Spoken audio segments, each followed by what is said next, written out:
On behalf of Syracuse University Whitman School of Management, I'd like to welcome our guest speaker, John Breidenstine, this morning, as well as our panelists, Peter Koveos and John Tracy, and myself as a panelist as well, to our virtual guest talk.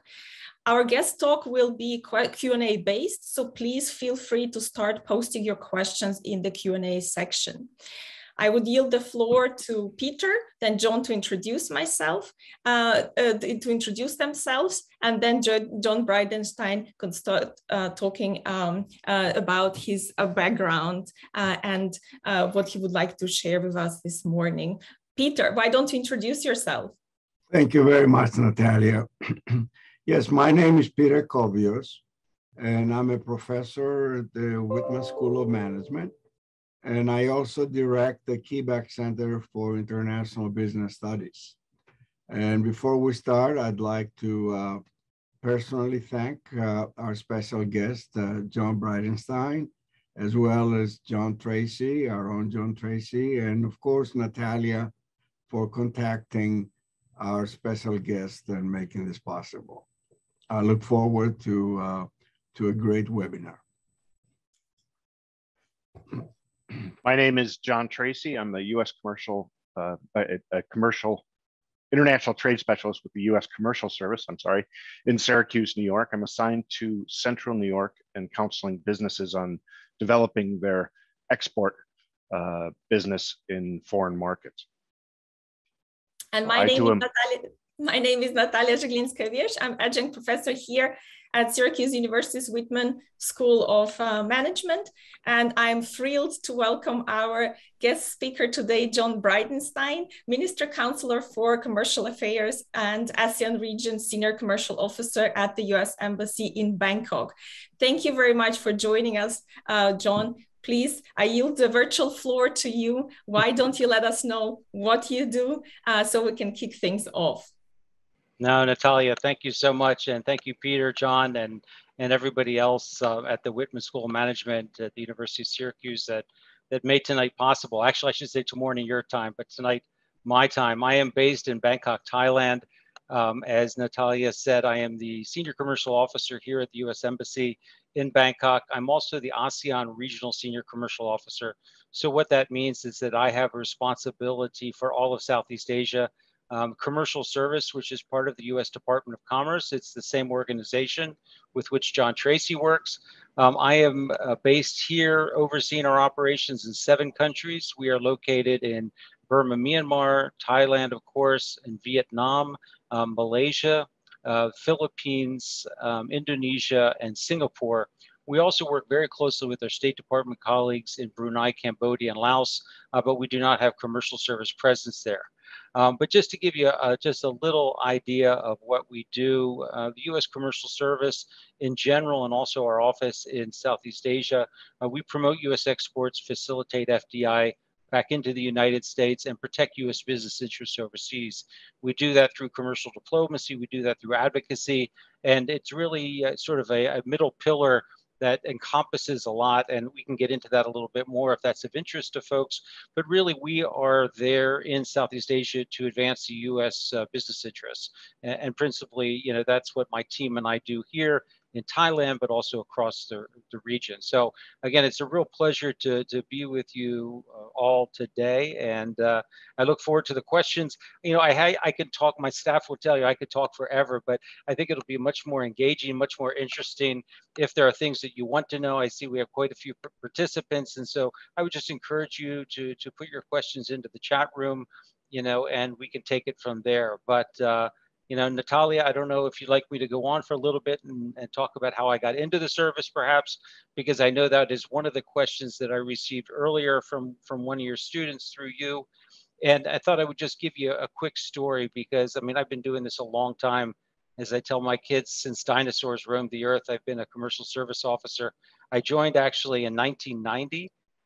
It really was through a series of trips and through a series of experiences that I had originally out of college. I went to Davidson College, graduated in 1984, worked for International Paper Company in New York City for a couple of years, and then Atlanta, Georgia. And friends of mine were going to Nicaragua on a Habitat for Humanity trip. And we were having dinner one night and they were talking about this trip. And I said, hey, would you mind if I went along with you? And they said, sure. And so we went to this Habitat for Humanity project just outside of Managua, Nicaragua.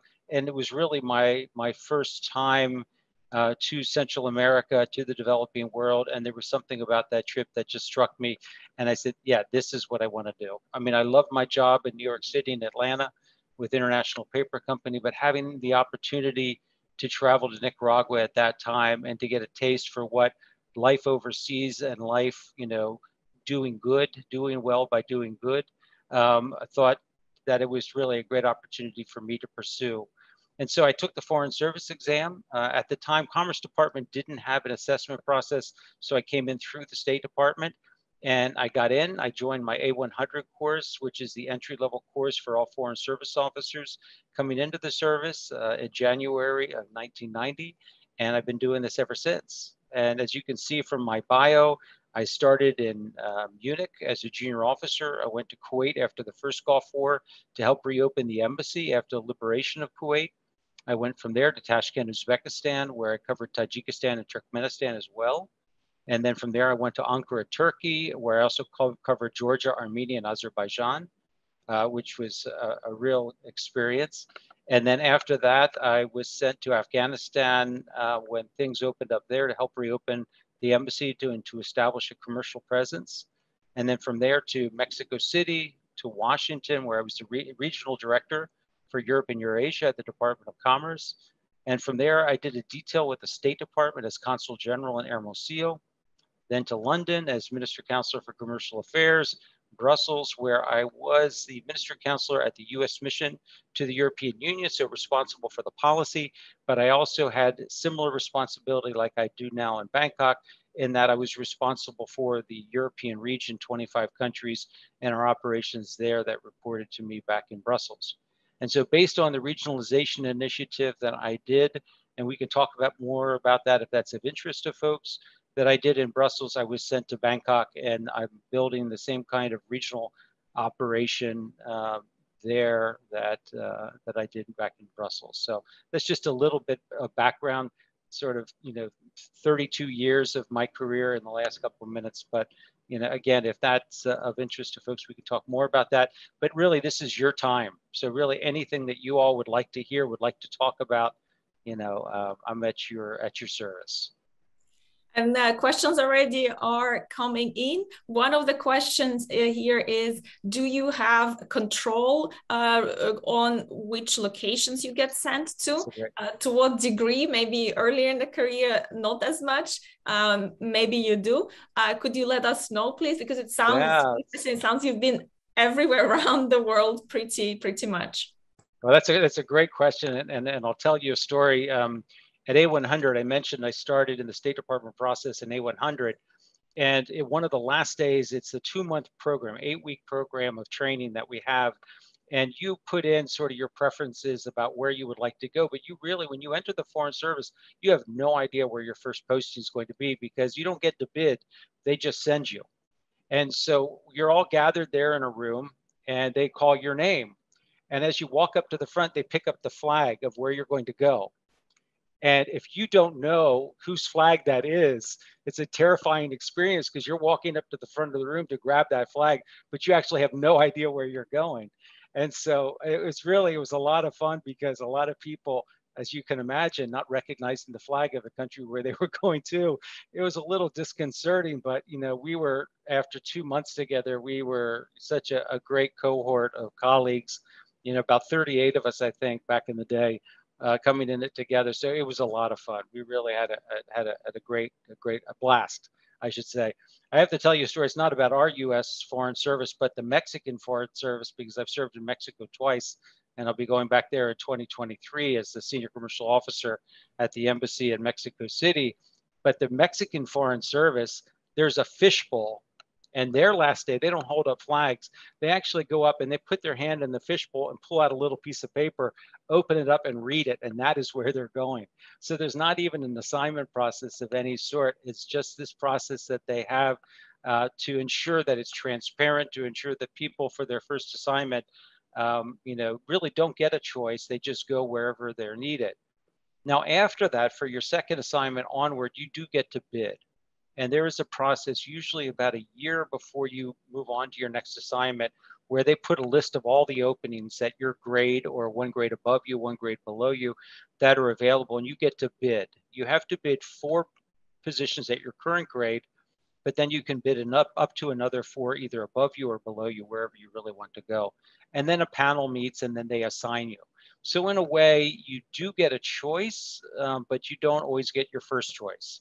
And I've been fortunate enough many times to get my first choice, but sometimes I got my second, third, or fourth choice. And in the end, it always has worked out. Places I didn't initially want to go, where I didn't have any experience, ended up being some of the greatest assignments of my career. And so, I mean, I think one thing that I counsel and when I mentor and coach, more junior officers, I always tell them, just embrace it, just run with it, because, so often I was determined I had to go to this one place. And when I didn't get it, I was so disappointed. I was heartbroken. But then when I got to the place that they ended up sending me, it ended up being the best thing for me. The only other thing I will say, and then I'll stop and we can get on to the next question, is that for family, it's different, right? When I was a younger officer, I was like, send me anywhere, right? And send me wherever you want me to go, as long as I can go and make a difference, as long as I can bring value wherever I'm going, I'll go wherever you want me to go. And so my earlier assignments, Munich, I was only there actually for 11 months. And then the Gulf War broke out and they were looking for volunteers to go and help open the embassy. Well, I love Munich. I love the beer gardens. I love the English Garden. I love the city. I love everywhere you could travel from there. But the work for me was really not all that interesting. So when I had the opportunity to go for a 4-week TDY, a temporary duty assignment to Kuwait to help reopen the embassy, I said, I'm your guy. Send me. I was single at the time. I didn't have any children. And so it was a great opportunity for me to go. And so I ended up turning that 4 weeks into almost 2 years, because when I got down there, I did probably more work, I would say probably in a week than I had done in my 11 months in Munich, simply because there was just so much going on during the reconstruction phase of Kuwait after liberation. So very interesting. More information than you probably need to know, but just thought it would be fun. Is there a set of skills that you need to have initially and develop over time? It sounds like you have multiple locations. Are some of the skills, I'm assuming, are transferable wherever you go? And what type of skills do you need to relearn based on a new location and a new assignment? Yeah, well, I mean, I came in, as I said, I was working for International Paper Company for 3 years, and then I was at university for 2 years, 1 year at the University of Miami, and then 1 year at the Free University of Berlin. And so I came back, when I joined the Foreign Service, I had no idea what I was getting into. I had no idea what I needed to know. And so that A100 course that I talked about, that entry-level course where there were 38 of us all coming in together. And the first day I looked around the room and I thought, oh my gosh, these people are so impressive. How in the heck did I get in here? And then after a couple of weeks of spending with these people, we realized we're all knuckleheads. We all managed to fool somebody to get these jobs in the Foreign Service. And they trained us, they taught us what we needed to know, because a lot of it is things that I pick up in grad school, but a lot of it is, intuition. A lot of it is learning as you go. But obviously they identified in me, leadership skills or something that they knew through the assessment process, because the State Department and even our own commercial service assessment process is pretty in depth. So they identify the skills that they know will be successful in a Foreign Service career. And so they're looking to identify those through a series of written exams and oral exams and interactions, case studies that you do, as well as the tabletop exercises and so on, where they're actually looking at how you interact with the other candidates. And so they obviously saw something in us that meant we had the right stuff to get into the service. And then they give you the training that you need. Initially, it's the 8-week A100 course, entry-level course, but then there's a series of other trainings that you take over the course of your career. Professional development is key. It's important, and it's something that they invest a lot of time and energy and resources in over the course of your career. So, I think you get the skills that you need to get started, But again, a lot of it is when you get on the ground. And I always tell my staff, when there's a new officer that comes in and they're a little freaked out at the beginning because everybody, including the clients that they're counseling, know more than they do about the country that they've just landed in. And I always tell them to give yourself 6 months, right? 6 months to get settled in, to really learn the market, learn the culture. Obviously, if you've had language training, to really, to hone your language skills and so on. But I think it is just a process. And the more of these posts that you do, the more that you're able to connect the dots based on experiences that you've had elsewhere that you apply in new settings. The different countries have different cultures, and you have to, embrace them. You have to be open to them. You have to absorb them and learn about them. But you don't have to do that in your first day. Everybody understands that it's going to take some time before you, develop a real comfort level for wherever you are. And people are very patient, especially the locally engaged staff that we have at our embassies around the world. We wouldn't be able to do anything if it weren't for them, because when we go wrong, they get us back on track. So they really are a real blessing for us. Okay. Are there sorry, go ahead, Peter. No, I was going to go into another question that was asked about your everyday work. What do you do on an everyday basis? And second part of that question was, in what ways is working in Southeast Asia different from working in the other parts of the world that you mentioned? Yeah. There's no real typical day. I would say, when I was in places like Uzbekistan, Tajikistan, Afghanistan, even Turkey for that matter, a lot of it was, again, being what the companies need us to be, where they needed us to be at. So it was really, working with clients and finding out what they needed us to do, whether it was to find an agent, a distributor, a partner, whether it was to help them with a trade complaint, whether it was to do market intel or market research on opportunities that we would then convey back to our, U.S. field offices, like where John Tracy works, to help us identify clients that could fill the need that existed in our countries. But a lot of it was simply getting out of the office and meeting with government officials, meeting with local companies, traveling around the country, and really identifying where the key opportunities are for U.S. companies. And where there are U.S. companies already present, it's just going there and ensuring that they're getting what they need from their government to exceed in terms of, not just promoting U.S. exports, but also increasing their activity on the ground in whatever way that we can help them do. And so I think that's sort of, really just looking to fill the gaps, I guess I would say. I talked about connecting the dots. It's really looking to see where there's a gap to be filled and trying to figure out, do we have the resources, or do we have the skill set, or do we have the network to be able to help them resolve or fill whatever gap might be there. And so that's really what we do. And so I think you'll find that many commercial officers really, learn to listen.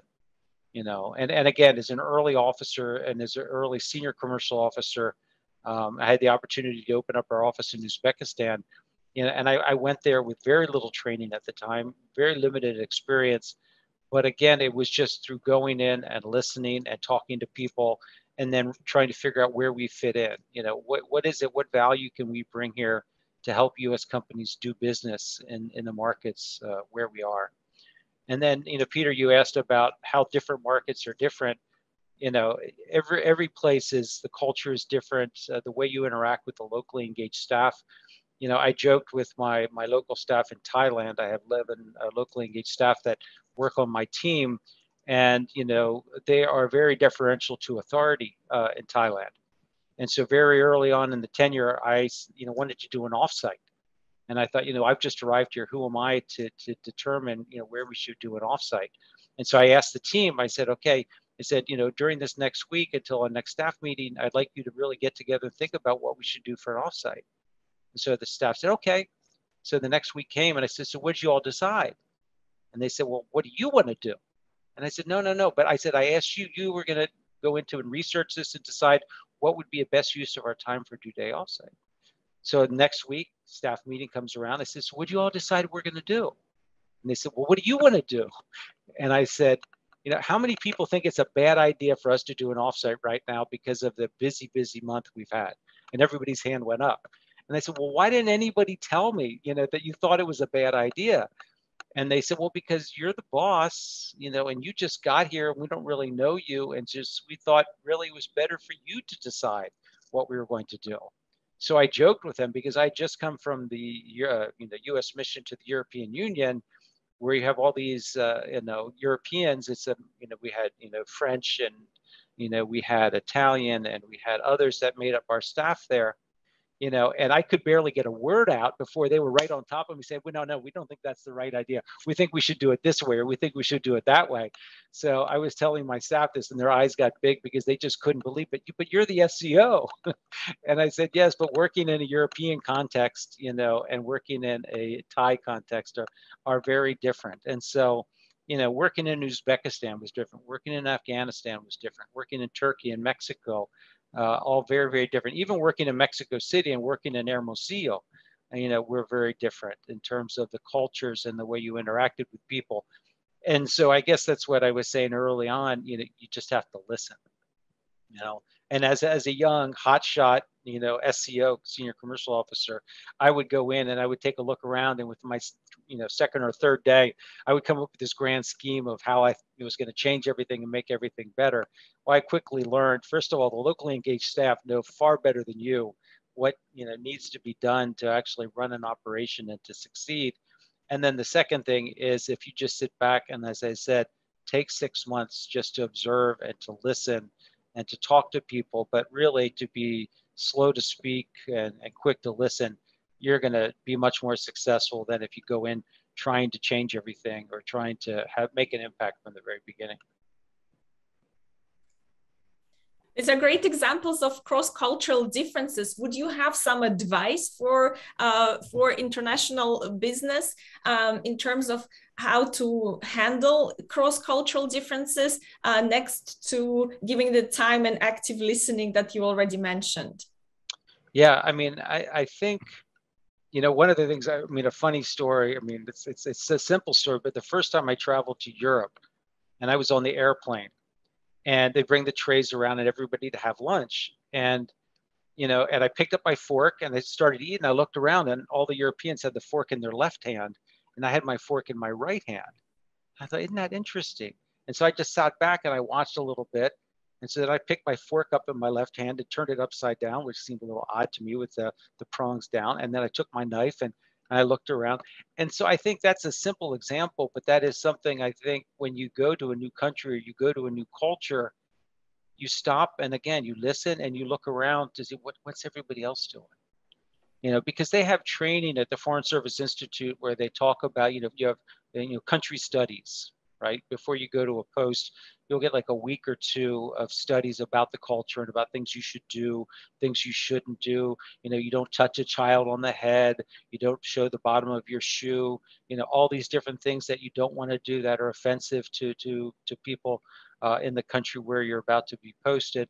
But a lot of it is, as I said, is observing. It's just going in and watching what other people do, you know. And, you know, I went into, you know, Uzbekistan, and I was in Kuwait after the first Gulf War, and we used to go camping in the desert with, you know, some contacts of ours who were basically rediscovering their Bedouin culture, you know, and eating, you know, rice with their hands and so on. Well, you know, you're going in as an American, and you know, you just watch and see how everybody else is doing it, and then you mimic it in a way. And you know, and people are so gracious. I mean, if you try, even if you make mistakes, you know, they realize that you're not from that country, you're not from that culture, and they're very generous and very, you know, forgiving and giving as well. And so it's a matter of just, again, observing, listening, you know, and you pick up things along the way. Sounds like you can encounter a lot of challenges along the way if you have a challenging job as well as different cultures that you encounter. Do you have examples of some challenges that you have seen other people in such a role like yours encounter? And what would you say is the best way to combat these challenges in order to grow and succeed? Wow. Yeah, I mean, I think that the one thing to remember is that you're never alone. You don't have to tackle these problems alone. You always have a team, you know, for example, in the Foreign Service, or if you're working in business, you don't have to tackle these challenges alone. You know, one of the things that I think it was Jack Welch who said, or somebody very successful said, they always ensure that they're not the smartest person in the room. And I think, you know, one of the things that I try to do is I try to surround myself with people who are smarter than I am, right? And so there's something we can talk about later that I wanted to get into before we finish. But part of it is that, you know, I've been doing this long enough, and I'm smart enough to know that I'm not the smartest one in the room. And so what I do is I try to find people whose strengths are not my strengths, you know, but who's, you know, that I have strengths that can fill in the gaps that they have. So when we're building a team, you know, we're looking for somebody who can complement our strengths. So we're not all like-minded people going off in this direction when we have gaps that need to be filled. And so, you know, again, I've mentioned the locally engaged staff a couple times. You know, there's no way that I could do, that we could do as the U.S. government. There's no way that we could do what we do overseas in our embassies if it weren't for our locally engaged staff. You know, we depend, and not just for the language skills or the culture, but just their knowledge, because officers come and go every 2, 3, 4 years. But the locally engaged staff, many of them have been working at our embassies for 20, 30 years or more. You know, and so really they're the ones that we depend on when, you know, we get that late night call, you know, from Washington saying that, you know, by the end of the day in Washington, they need to have this information. Well, I may have that information in my Rolodex or, you know, the tip of my fingers, but I may not, you know. And what do? I pick up the phone or I get on MS Teams and I reach out to my staff and I say, hey, does anybody have this information? Does anybody have this telephone number or this contact? Because the secretary needs to reach out and talk to somebody. You know, they're the ones that save us, you know, day in, day out. And so, again, I think the best way to attack the challenges is, you know, simply not to think that you have to do it on your own. Now, there's officers, I'll tell you, who operate in silos. Because they're very ambitious and they want to achieve. And I wouldn't say they want to take all the credit, but, you know, they are doing it to be recognized or to excel, you know, in their position, you know. But I think, you know, they're really doing a disservice to themselves, because really the way that they're going to be able to bring the greatest value is by, you know, identifying those people who are on their team or within their network that are going to help them deliver much greater value than they can ever do on their own. And so I would just say, you know, it's all about, you know, working your network. One of the things that we are doing, you know, in terms of our regionalization initiative here in Southeast Asia, is really trying to figure out how can we strengthen our inter and intra-agency partnerships. You know, Bangkok is one of the largest embassies anywhere in the world. And we have so many, if there's an agency in Washington, very likely it's in Bangkok as well. And so what we are trying to do, even though not all of these are commercially related, we identify those who have contacts, those who have information, those who can help us to advance U.S. business interests by calling on their network and calling on their contacts. So we've set up this team at the embassy called the Deal Team, and it's an interagency process working on different sectors and trying to figure out, okay, how can we use all the agencies at the embassy to tackle this problem, or to, you know, help U.S. companies excel or succeed on this tender or in this project. And so a lot of it is, again, it's listening, it's observing, it's networking, and trying to figure out, okay, I've got this challenge before me. I'm certainly not going to be able to tackle it on my own. Who do I have around me, you know, that can help me do that? And in the end, that helps us serve our clients, because very often, you know, when I'm counseling a client, I'll say, okay, listen, explain to me what the issue is, explain to me what the problem is. I don't claim that I'm going to have the answer, but I bet you I know somebody who does. So if you explain to me what you need us to do, that will enable me then to identify within our network people who can help you get to where you want to go. And so that's a lot of what, I think, Natalia, I put on my profile at Stanford. I'm taking this program, the Stanford Lead program, and I put there on my profile, connector of dots. Because I think one of the things I do is I wonder, I discern, and I connect dots. And I think that's what made me successful up until this point, is because over the course of the last 32 years, I've built up this network of contacts, that enables me then to look at a problem and to assess it, and then to connect the dots, to start thinking about, okay, who can I call, or what can I do? What have I learned in all the different postings I've had that will enable me to tackle this problem? And so I think that's again, it's a long answer to a very short question, but I think in terms of facing challenges, it's really observing and looking for the gaps where you can bring value and then filling that gap. Sounds like a clear example of multidisciplinarity, right? Connecting the dots, connecting multiple topics, which is a great skill. Sounds like you have convinced some of the participants already to follow in your footsteps. The question here is, what college majors, skills or internships would you suggest as the first step on that path? Okay, well, I will tell you, if you're interested in the foreign service, there really is no right major. You could say, oh, but economics. Well, if you want to be an economics officer, obviously studying economics or business. If you, want to be a commercial officer, having some experience in the private sector, I think is very helpful. That will help you then, maybe secure a position in that area. But in my entry-level class, when I told you when I started, it's all about passing the written exam. And if you pass the written exam, then there's an oral assessment. If you pass the oral assessment, then you get a background check. If you get the background check done, then you have a physical. So if you pass the written, the oral, the background check, and the physical, then you get put on a roster. And you could be on that roster up for 2 years and not get selected. If you're not selected off that roster in 2 years, then you've got to go back and start all over again. But chances are, if you're fortunate enough to get selected off that roster, you get into this A100 class. And when we went around the first day and we talked about what everybody, we had art history majors, we had, biology, everything under the sun. So it's really not about what major, it's about the exam, the assessment that you have to take. And, there are, free online assessments, examples of the kinds of questions and things that you can do when the State Department puts out a call for the Foreign Service exam. They also have materials there that will help you understand, what the exam is all about and what you need to do to succeed in the exam. But there really is not any one major. I was a political science major at Davidson College, but there are people from all different backgrounds. And the fact, I think one of the reasons why I was successful getting in was because I had that, Davidson College liberal arts background, where I had done a lot of different things, in my 4 years at Davidson, and that gave me, I think, a well-rounded background, that made me attractive for the Foreign Service. People say, would you have to have a language before you enter the Foreign Service?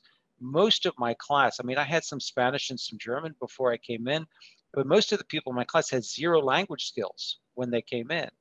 Again, through the assessment process, they identified that there's something about you that they know will serve the service well. And so they identify those people and bring them in. So, it's great if you do. And actually, if you already have a language at a certain level, it's easier to get off probation. There's to get tenure, you have to get off language probation. And so if you already have a language in, you can check that box and not have to worry about it. But, they will train you in foreign languages. For a hard language, 44 weeks, for a world language like French or Spanish or Portuguese, 26 weeks, so they will give you the training that you need. So there really is no, it's really a diverse service.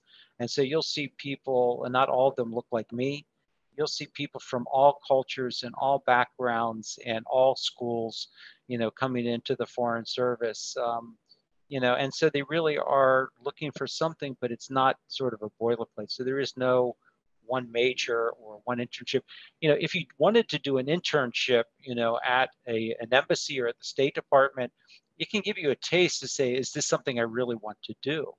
You know, or working at an internship at USAID. I think it might help you once you get into the service because you already have a little background. But again, it's all about the exam. It's all about the process. And that's what's going to get you in. How would you describe your typical day? Yeah, as I was saying, I mean, it's really hard to think about a typical day. You know, when I was in the earlier stages of my career, working in places like Uzbekistan and Afghanistan, it's very responsive or very reactive. You know, whatever's needed, you do. You know, now that I'm in, you know, I've been doing this a long time and I'm in, you know, sort of senior management or senior leadership, a lot of it is, you know, sort of scoping out or casting a vision and implementing a vision in terms of how we can make the most of the resources that we have to do the most that we can for U.S. business to help them succeed overseas. So I would say I don't get to roll my sleeves up and get my hands dirty as much as I used to, which I miss, I have to tell you. But, you know, having the role that I have now and being more of a big picture guy, having a more strategic approach to the work that I do, I mean, that's important too, and that's needed. But, you know, I have to tell you some of my greatest experiences where I felt I really made the most difference was in places like Kabul, where when I was working there back in 2002.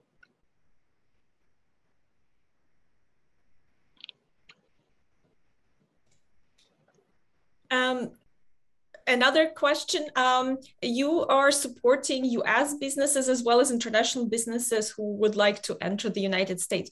Do you have specific focus industries, let's say tech or some other industries, and size of companies, like small, medium, or large companies? Do you have focus there? As well as, do you have a maturity of the company? Do you attract startups and or mature companies? Thank you. Great question. All great questions. See if I can remember them all.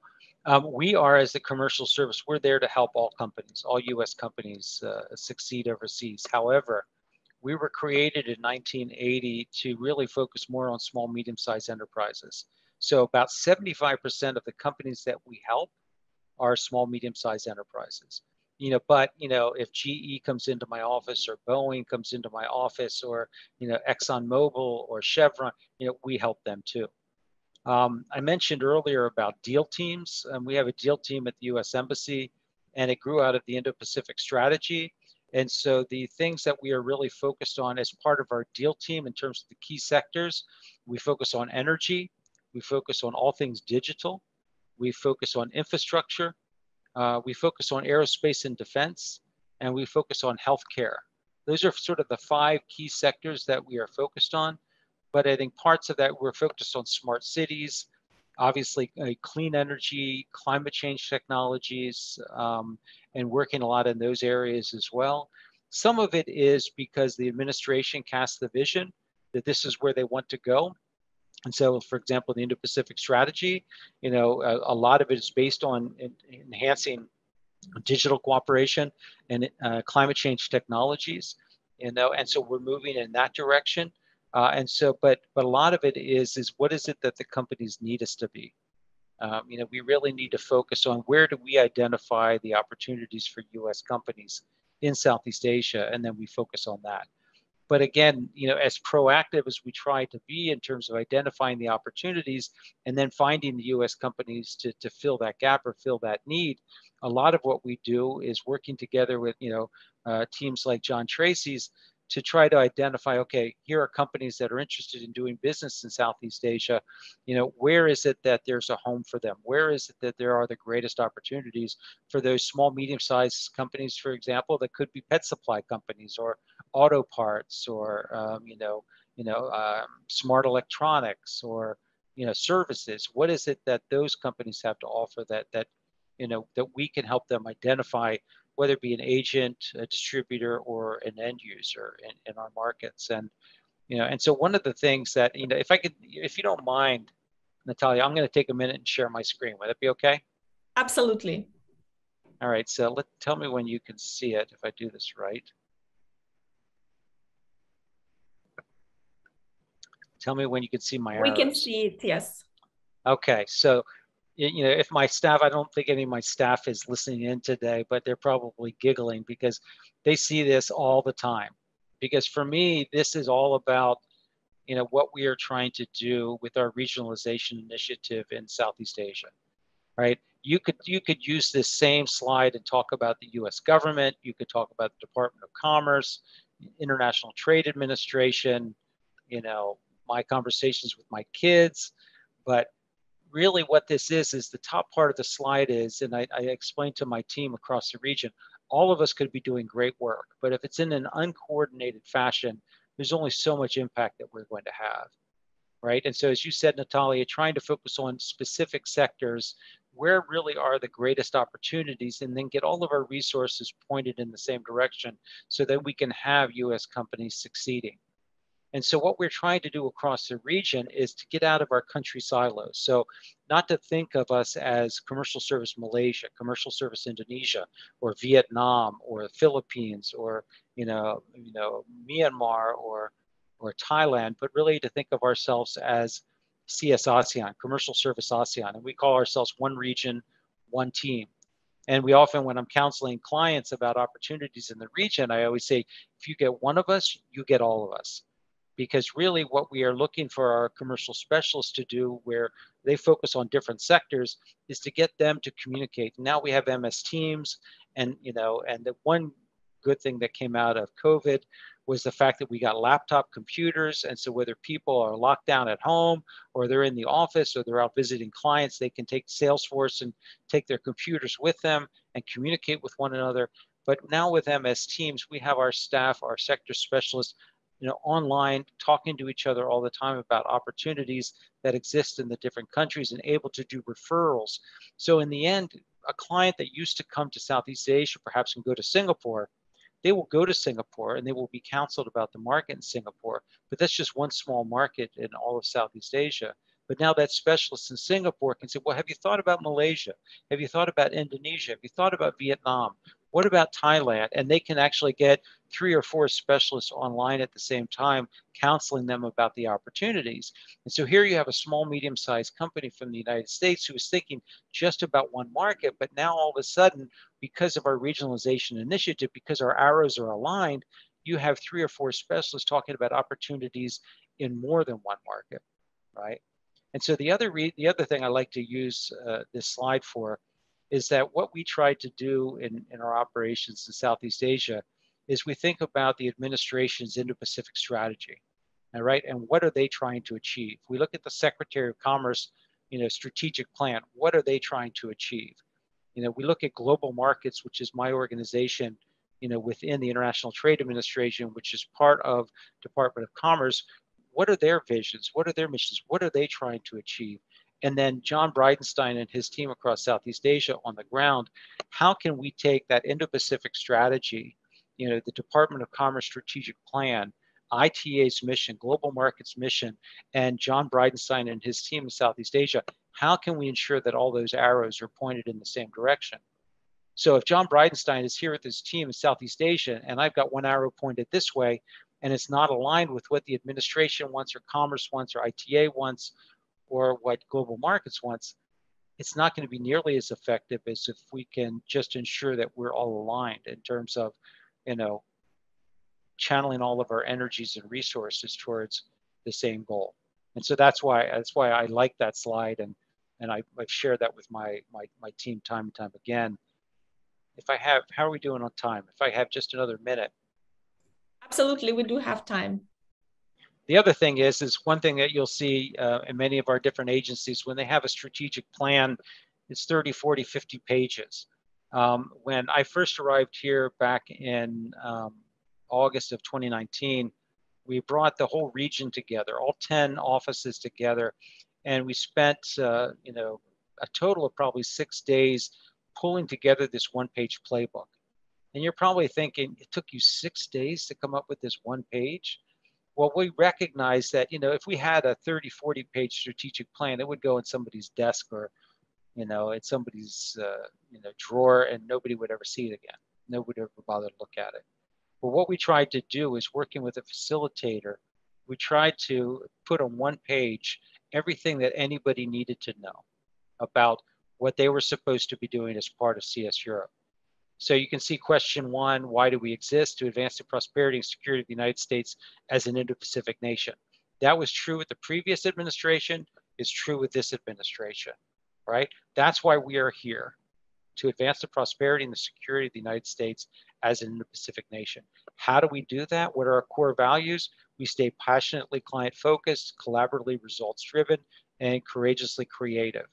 The courageously creative part on the bottom is about the fact that we were created in 1980, as I mentioned. You know, as John Tracy can tell you, not a whole lot has changed in terms of the way we service our clients. You know, we change acronyms. You know, we do some things that are a little bit different, but when you think about how much in the world has changed, you know, since 1980, you know, we're looking at all these, you know, emerging technologies, exponential technologies, smart cities, and I saw somebody talk about cryptocurrencies or blockchain and all these things, you know, and we really do need to think about, okay, how can we be creative and courageous in the sense that if we fail, you know, if we invest resources in something and it doesn't work, then we move on, we try something different. But let's be courageous, let's step out there, let's be bold, and let's try different things to see how we can better serve our clients. And then what do we do? This is something I talked about at the beginning in terms of promoting US exports, facilitating FDI, inward investment into the United States, and to conduct commercial diplomacy.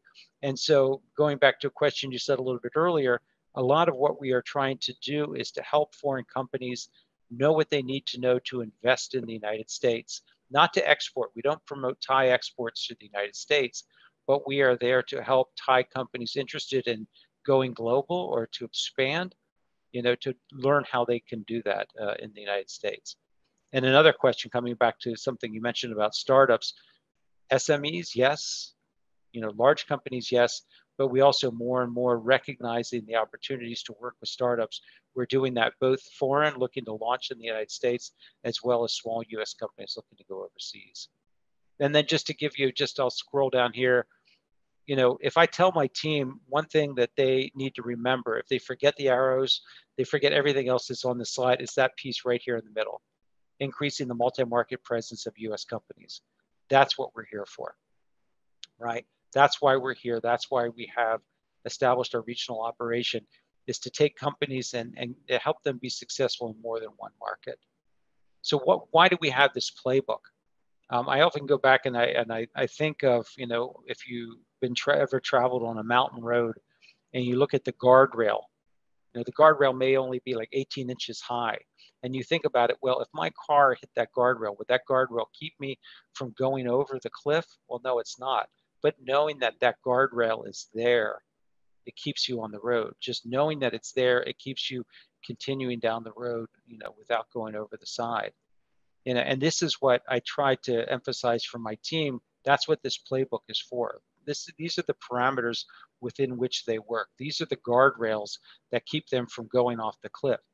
If they do something, if they're being courageously creative and they're doing something and it crashes and burns, and they come back to me and say, I'm sorry. And I said, listen, point out something on the playbook that you were, you know, trying to do. And said, well, you know what, I was trying to increase the multi-market presence of US companies.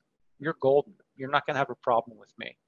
You know, these are the guardrails. As long as you are following what is on this playbook, you are doing what we are supposed to be doing as part of our CS ASEAN, one region, one team.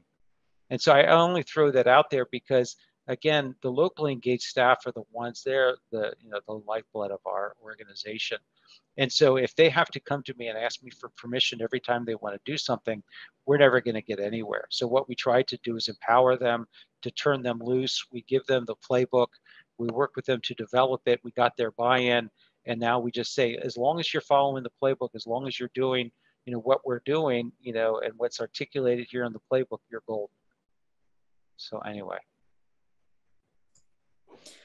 Very interesting. You mentioned that you are helping promote exports as well as foreign direct investment.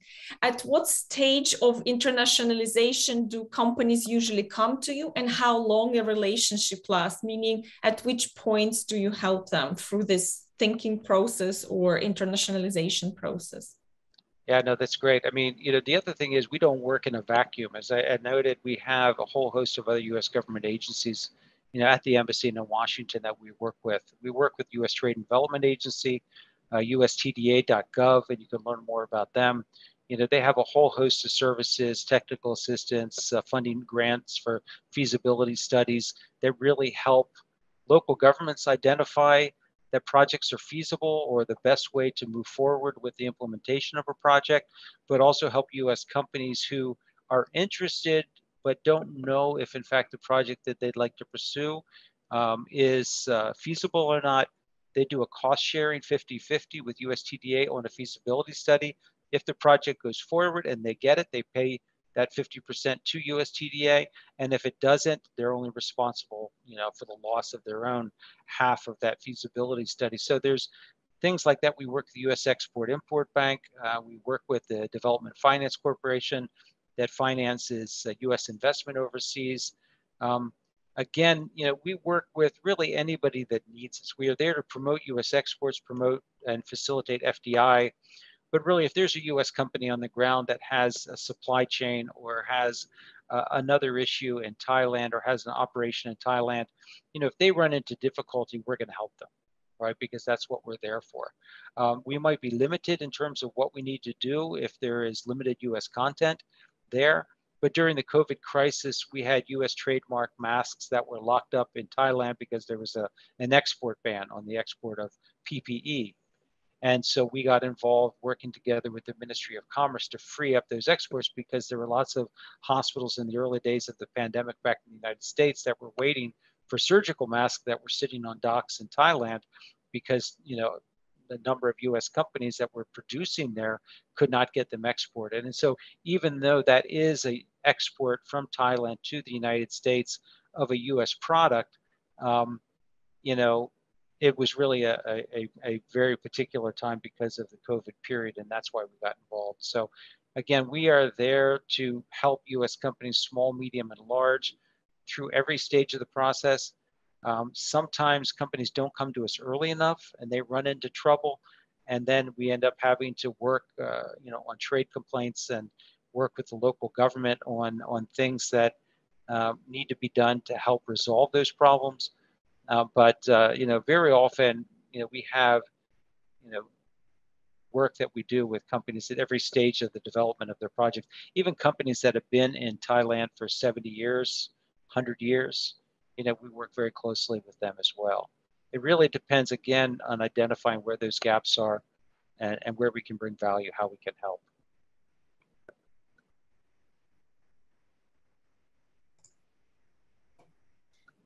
Now we have a question as well. How do different political and economic systems of each country, so not just the ASEAN region, but the countries of that where you served previously, affect your work? I mean, that's great. I mean, depending upon the country and depending upon the relationship that we have with that country, what the political relations are with that country, if it's an ally or not, obviously that impacts, the work that we do. But I think the one thing that I would say, who doesn't want to create jobs and growth, right? Who doesn't want to grow their economy? And so I would say even places where I've worked where the relationship with the US government maybe hasn't been so strong, there is something that U.S. business, the quality of U.S. companies, their above board business practices and other things that are very attractive, for countries around the world and governments around the world. I would say that there are very few places where they don't want to have a U.S. business presence. And so, even in countries where I've worked where maybe relations were not great, U.S. companies still excel. U.S. companies still do well because they bring a quality product at a reasonable price, and And again, it may not be the cheapest price, but when you look at the the life cycle costs of some of these products that U.S. companies are bringing and how long they last. I mean, I don't know how long we've had GE locomotives here in Thailand, but now they're going through a modernization program. Some of these locomotives are 40, 50 years old, and they're still operating.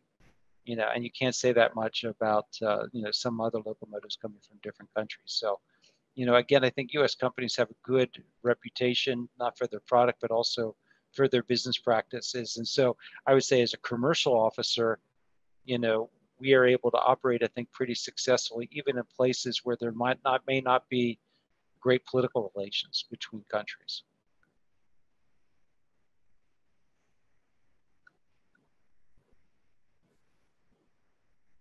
I have a question for you, John, and I've got many questions, Sure. but we don't have time for all my questions. But I heard you mention Singapore, Yep. and I know historically Hong Kong was the gateway to the Chinese market, and then Singapore developed as the natural gateway for Southeast Asia. Is your counseling or recommendation to small and medium-sized enterprises still to first set up shop in Singapore, or at least pursue Singapore as maybe their entree into the Southeast Asian market? Or do you alternatively suggest that if they have an interest in the Thai market, that they pursue representatives in Bangkok instead of going through Singapore, which adds a layer, I suppose? Yeah, no, that's a great question. That's a great question. I mean, I think, normally, as you said, a lot of U.S. companies have their headquarters for the region in Singapore. One of the things that we are doing is identifying where there are opportunities for U.S. companies. It could be Singapore, and if they're setting up a regional headquarters, it might be there. But more and more U.S. companies are working with local agents and distributors, and so that really will be determined where the opportunities are for those companies and in which markets. And so that's why I was saying with our one region, one team, we get the specialists working together to help companies find additional or alternative markets for their products. Because very often, a company might come to Singapore, as you said, and they'll say, you know what, the market is so saturated because Singapore is what it is, with other companies like yours. And we have other Asian competition and local competition. And so US companies might decide, well, you know what, maybe Singapore isn't the best market for me. But that's why then we have our specialists talking to one another to be able to then identify where else in the region, could there be opportunities for the same company? So I would say, Singapore is naturally the place people go initially. But I would say more and more what we're doing is through webinars and virtual means like we're doing today, we have our specialists counseling clients and helping them to determine where the best opportunities are for them. And again, it depends on the sector, right? Because we have a healthcare mission that we are getting ready to announce that will be going to Vietnam and Thailand and then optional stop to Malaysia. Does that mean there aren't healthcare opportunities in the other markets? Well, of course not. There certainly are. But really, our specialists and officers came together and working together with the industry and analysis team back in Washington at headquarters, decided that these were the best 3 promising markets for U.S. companies. Once they're there, they could potentially spin off and go into other countries as well. But, we really see for the healthcare sector at this point in time, those are the best markets. And again, will they stop in Singapore on their way in or way out? Very likely. And are there opportunities for them there? But again, the Singapore market, I think, is a headquarters spot, but it's a small market. And so the opportunities, depending upon the sector, are greater in some of these other markets around the region. And I guess as a follow-up to that, you just mentioned that you've identified medtech as being of interest for, I think you said Malaysia and of course Thailand. I think Thailand is a healthcare tourism destination in Southeast Asia. Yeah. Are there other markets, and this is unfair to ask you, I think, but are there other industry sectors that might be of interest, like aerospace to Indonesia? Are there any other hot markets that U.S. companies are looking at or should be looking at? Well, I mean, I think they're looking at the region as a whole, but I think, clean tech, smart cities, infrastructure, whether it be rail or energy, not just clean tech. I mean, I know we are moving as a world to renewable energy, but I think there is an understanding that, moving countries from coal to natural gas in the interim, so gas to power projects in the region, those are things that we are seeing. And because the region is growing at the extent that it is, and we see manufacturing growing, obviously that means energy. And so how they're going to produce that energy and meeting those demands, not just in Vietnam and Malaysia, but Indonesia, Thailand, and elsewhere as well. So energy, I mean, again, across the board, I would say. Yeah. The other question I had when you were talking about the importance of respecting the differences of the different cultures in which we work, out of all of your experience, have you distilled any universal truths among the posts that you worked at?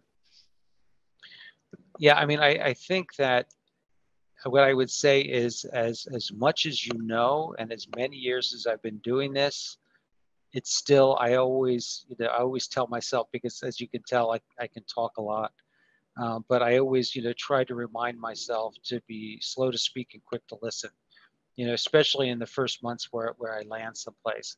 And I think, observing and watching others and, absorbing as much as you can.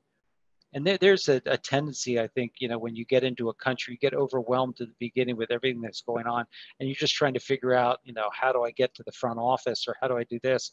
The idea, though, is that you really need to get out and about. You need to get out in the country. You need to get out of the capital. Because Thailand is not Bangkok, or Bangkok is not Thailand. We really have to get out and really meet people and explore to really understand the country that we're operating in order to bring the greatest value to our clients. So I would say that the only truism, or the only thing that I've learned, is, again, be slow to speak, quick to listen, to observe, and to get out of your seat and get out and meet people, because that's really where you're going to be able to bring the greatest value. Thanks for that. I have a question, John. Please. You deal across different countries in the region, and some of them have different tariffs and other kinds of barriers that they impose. For example, I think Thailand is not a member of the WTO. Is that correct? No, they are. They are. They became. So how do you deal with different barriers that these countries erect, for foreign products? Well, I mean, I think, when we, as I said, part of the work that we do, commercial diplomacy, is government to government advocacy on behalf of U.S. companies. So we've had quite a few cases. I talked about the PPE, but we have quite a few cases where we have U.S. companies coming in to some of these countries where we have found less than transparent procurement practices. And so we have, advocated on behalf of the U.S. companies, sometimes successfully, sometimes not, to ensure that they get a fair shake on some of the tenders in which they're competing. But we're also working with the U.S. Trade and Development Agency, to launch the part of what's called the GPI, the Global Procurement Initiative. And this is technical assistance, bringing procurement officials, from the region back to the United States to explain how, transparent procurement processes operate, and to offer them technical assistance to ensure that they are taking the life cycle cost in consideration, not just the lowest price, because what often happens is the lowest price over the course of the life of the product ends up becoming, quite more expensive than the life cycle cost of a higher quality product. And so it's all these types of things that we are offering up in terms of technical assistance, not the commercial service, but USAID and the U.S. Trade and Development Agency. So a lot of it is, sharing expertise, sharing best practices, And so even on smart cities development, which is a new area that we are focused on, it's about getting those officials, those municipal officials who are developing the smart cities projects to the United States and to other places where US technology is being, tapped and utilized, so that they can see the kinds of things that are possible, in their countries as well. So a lot of it is information exchange, technical assistance, but, again, on the government to government side, just looking for where we can be helpful, for US companies, and we don't get involved in legal cases. We will introduce companies to lawyers, but once it's with the courts, it's really not our responsibility. But, on the government to government side, we will very often advocate on behalf of US companies in that way. Yeah, as a follow-up, one of the barriers of doing business in another country, especially in Asia, is relationships. Yeah. How important are relationships in doing business in the Asian region, and how do you overcome this barrier? Well, I mean, that's a great question, Peter, because, during the pandemic, as you can imagine, nobody was traveling. And so we have these US companies looking for agents and distributors and partners and users. And we had Thai companies who were looking for sources of equipment and services.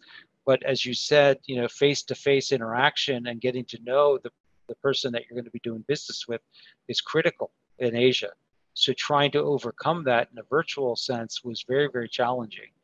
And so, the companies that were already on the ground in Thailand were going to be much more successful than those who were trying to break into the market, or US companies that had a base in Singapore but didn't have anybody in Thailand.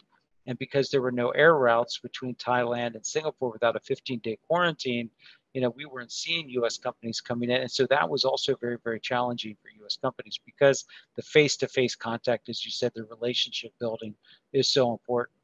And so we're hopeful as we come out of the pandemic, knock on wood, that, travel will, ramp up again, and we'll get, our business leaders back to Thailand to be able to establish some of that, face-to-face interaction.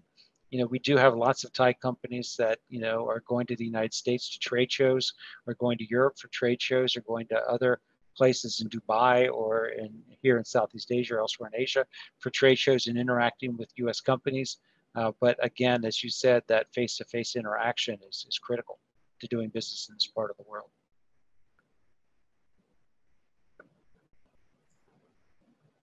And following up on Peter's question, I would say, are there examples of business practice differences between regions that you've worked in that you have observed? Yeah, I would say, for example, in Germany, for example, it's all about the trade shows, right? The trade exhibitions. If you want to export to Germany, you've got to be at the trade show, because the German agents, distributors, end users, they want to see your product next to the competition, next to the, they want to see everything out there lined up so that they can make a decision, they can get their hands on the product, and so that's the way business is done there. I would say, in places like, Southeast Asia, a lot of people, it's great to make initial contact at a German fair or at a fair in Las Vegas or at a fair in Chicago, but they really want to see you in country to show your commitment, to the market.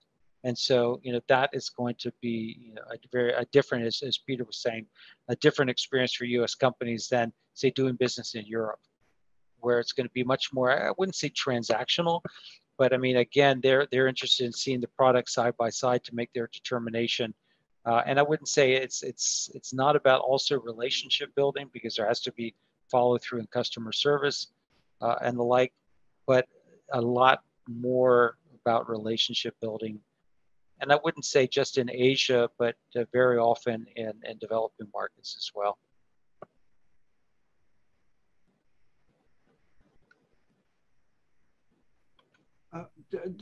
How are U.S. companies viewed in that region, let's say, compared to German or Japanese or companies from other countries?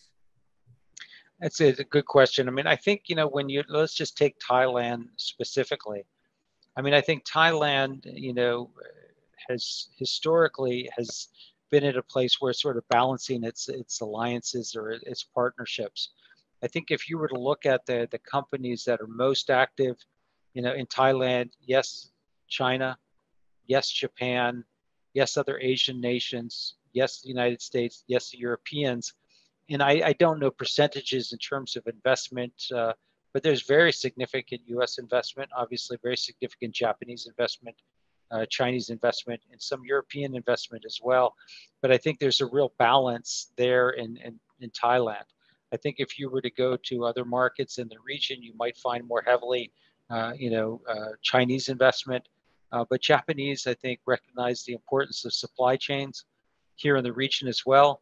One of the things that I'll note that also came as a result of the pandemic, because so many people had their supply chains concentrated in the People's Republic of China, and then with the outbreak of the COVID or the coronavirus in Wuhan, things started to lock down very, very quickly, and some of these companies were not able to manufacture.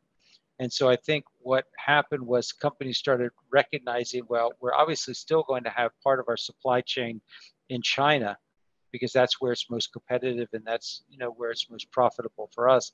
However, we want to spread or to diversify our supply chain. So that's why you see some companies that are coming to Thailand, coming to Malaysia, coming to Indonesia to a certain respect, Philippines maybe a little bit, but Vietnam as well, because of the young population and because of what the government is doing to attract companies to come there as well. And so I think there is a growing supply chain base outside of China that we're beginning to see, especially as we come out of the pandemic in Southeast Asia as well. But a balance between geographies, I would say.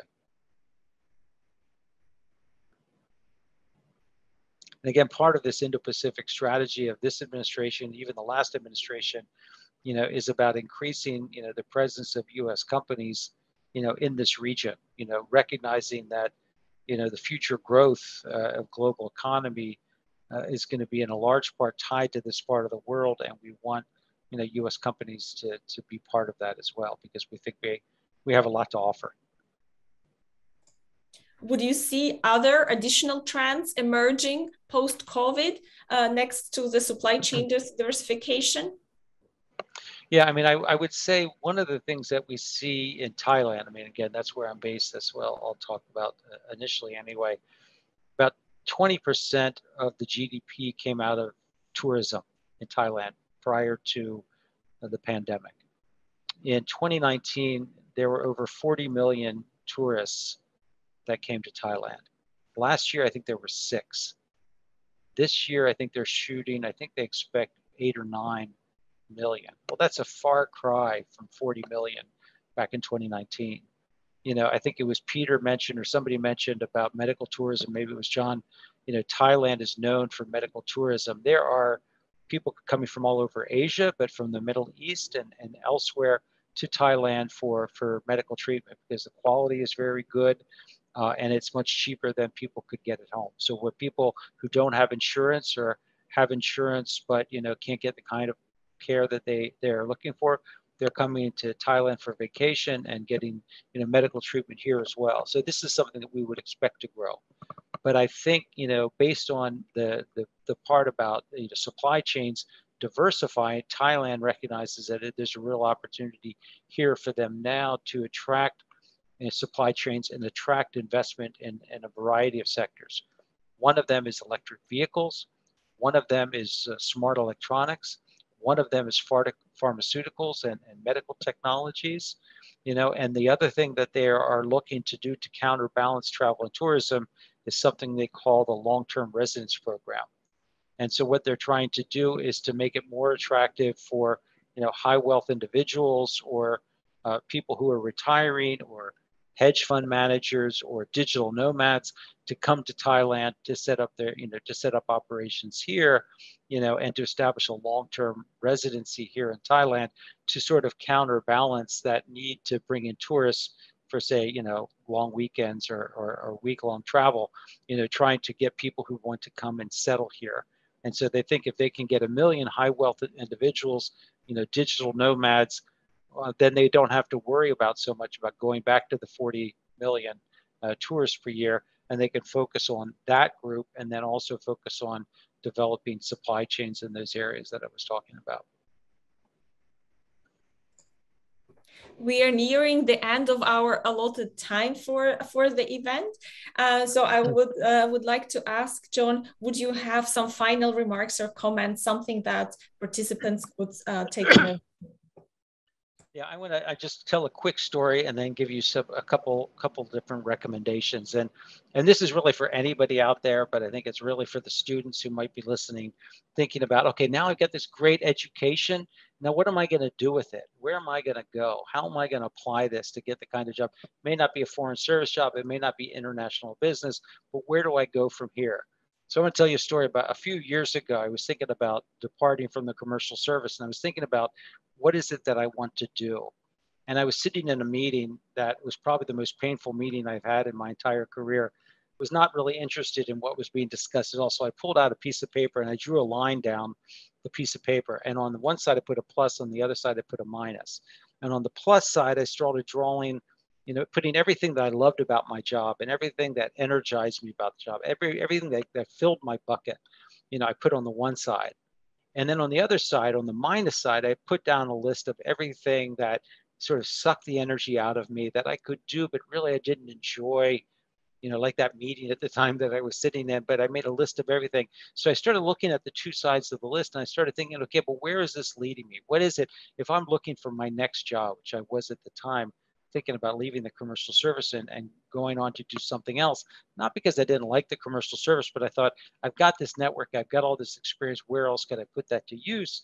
I started thinking, looking at that side of the list, well, whatever it is that I do after this, I want to be able to be sure that it's more of the things on the left side and fewer of the things on the right side. You never are going to be able to do just what you want to do, but that gave me some clarity in terms of the kinds of things that I wanted to do going forward. So flash forward, I listened to a guy named Jim Collins, who is a management guru. Jim Collins speak, and he talked about a hedgehog, but then he talked about the personal hedgehog. And I don't know if a Venn diagram, everybody knows what a Venn diagram is, but if you think of a Venn diagram, sort of three circles, and I just drew it here, you probably can't see it, but sort of the top circle is what you love to do, what you're passionate about. Then the circle to the left is what you're encoded to do, what you're born to do, what you're really good at. And then the other circle is, what you can get paid for.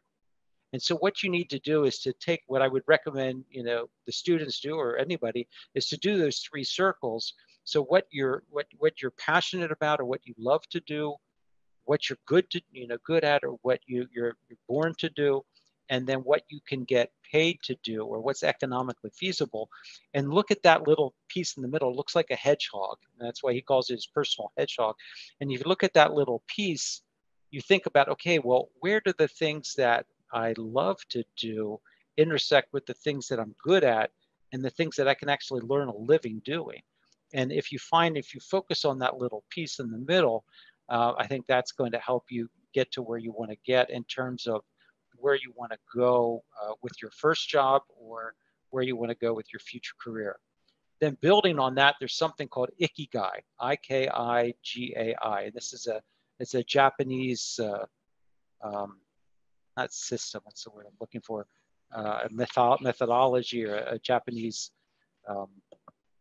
concept, I guess. And it's those same three circles. So what you love to do, what you're born to do, what you can get paid for, but then there's a fourth circle, and it's what the world needs. And so I moved from my list of pluses and minuses to the personal hedgehog, and then I moved to the Ikigai, trying to figure out, again, if I were starting over, if I were at the School of Management at Syracuse, what would I do? How would I think about, my career going forward? I think I ended up probably exactly where I was supposed to be, serendipitously. But I think, if I were to go back and do it again, I would probably take out the personal hedgehog. I would probably take out the Ikigai, and I would think about, okay, John, think about it. What am I really good at?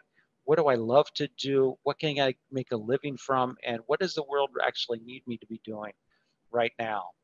So that was sort of the first, the second, and the third. And then the final piece of this, and this is something I discovered maybe 6 months ago or 9 months ago. If you Google workinggenius.com, workinggenius, all one word, .com. Patrick Lencioni is the group that I developed this playbook with. It's called the Table Group, but he has this new project now. He's getting ready to release a book about the working genius. And, you know, all of us have 2 working geniuses, 2 working competencies, and 2 working frustrations. So the 6 are wonder, invention, discernment, galvanizing, enablement, and tenacity. And you can go on, and there's videos on Vimeo that sort of outline all of this. But for example, I'm wonder and discernment. Those are my strengths. Those are my geniuses. My competencies are invention and galvanizing. And my frustrations, and this is all based on a survey, it takes like 25 minutes online to do, costs $25, but you can find a discount code for $12.50. And then my frustrations are enablement and tenacity. And I don't have time to get into what all of that means, but I guess the point I'm making is if you go from my list of the pluses and minuses, and then you go to the personal hedgehog, and you go to the ikigai, coming to the working genius for me was really eye-opening, because it helped me understand, you know, what am I really born to do? Where can I not only bring the greatest value, but where can I derive the greatest satisfaction? And I started looking back at my pluses and minuses, and I started thinking, you know, all that stuff on the minus side, that's enablement and tenacity. That's why it made me so miserable. All the stuff on my plus side, that was all the wonder, the invention, the galvanizing, you know, the discernment. That's all on that side, because the competencies, you know, are things that you do that they don't give you the same satisfaction as your geniuses, but still you're good at doing them and you love to do them. The frustrations, you're going to have to do it. Like I said earlier, with the pluses and minuses, you can't have a job that's only on the plus side. You got to do some of the stuff that's on the minus side. And some of my things that are my frustrations, you know, I can do them and I can do them well. But do I enjoy doing them? No. Does it suck the energy out of me? Yeah, absolutely. And so the thing is that I think as we are in college and we're thinking about what we want to do after, for me, I was Davidson College in North Carolina. I'm from a small town in Pennsylvania. I wanted to live in the big city. I wanted to go to New York. I'll do anything. Just get me a job in New York City. I want to go and I want to do that. And that was great for a year. And then I went to Atlanta. Did I enjoy my work? That was okay. But I lived in Atlanta, Georgia, which is a great city, and I loved it. But it was that trip to Nicaragua that made me realize there's so much more out there. There's so much more out there. And not knowing it back then in 1985 when I went to Nicaragua, but it's all that kind of stuff that feeds the wonder, that feeds the invention, that feeds the discernment, that feeds the galvanizing part of my working geniuses. That's what got me to leave International Paper Company, a very lucrative career. I was getting paid very well. I had a car paid for by the company. I had travel expenses, representational expenses. It was a great job, but I realized, you know, that there's just more out there for me.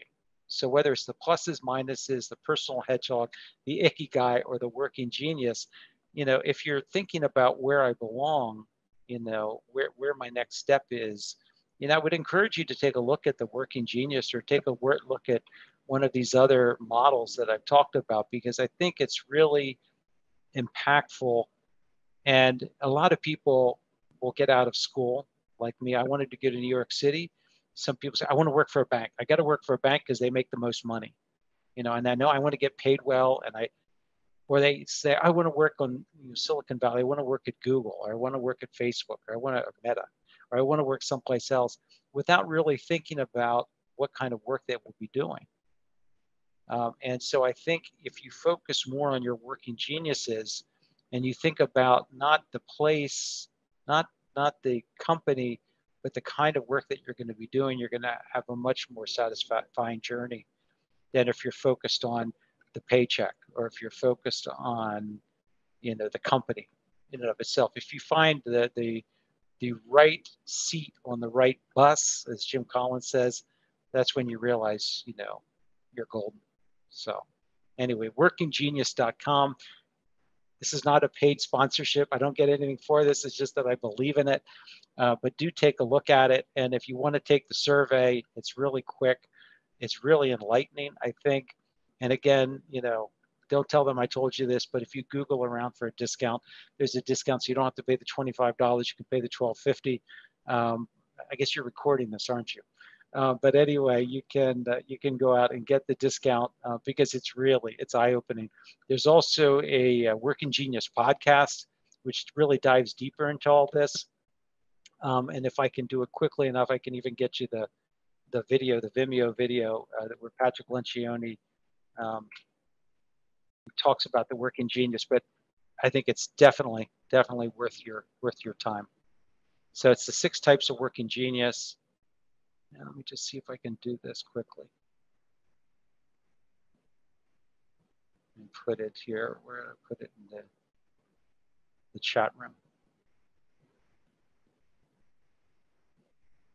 So in the chat room, that's just the video to Patrick Lencioni's description of the 6 Working Geniuses. And again, if you go to workinggenius.com, that'll give you everything you need to know.